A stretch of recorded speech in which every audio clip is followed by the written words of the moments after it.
Évangile de Jésus-Christ selon saint Matthieu. Quand les femmes eurent entendu les paroles de l'ange, vite, elles quittèrent le tombeau, tremblantes et toutes joyeuses, et elles coururent porter la nouvelle aux disciples. Et voici que Jésus vint à leur rencontre et leur dit « Je vous salue ». Elles s'approchèrent et lui saisissant les pieds, elles se prosternèrent devant lui. Alors Jésus leur dit « Soyez sans crainte.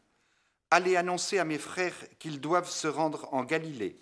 C'est là qu'ils me verront. » Tandis qu'elles étaient en chemin, quelques-uns des hommes chargés de garder le tombeau allèrent en ville annoncer au chef des prêtres tout ce qui s'était passé.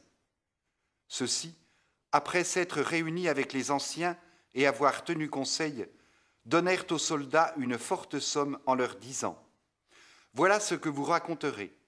Ces disciples sont venus voler le corps la nuit pendant que nous dormions.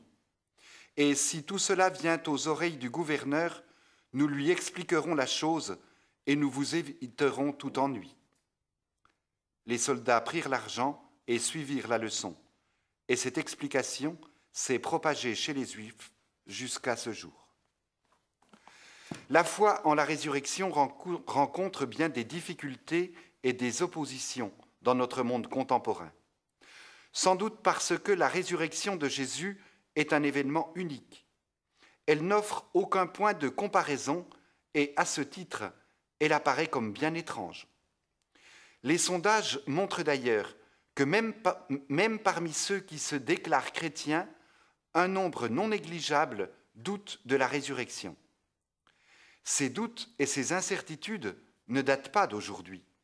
Dès les origines, la résurrection a connu ses détracteurs.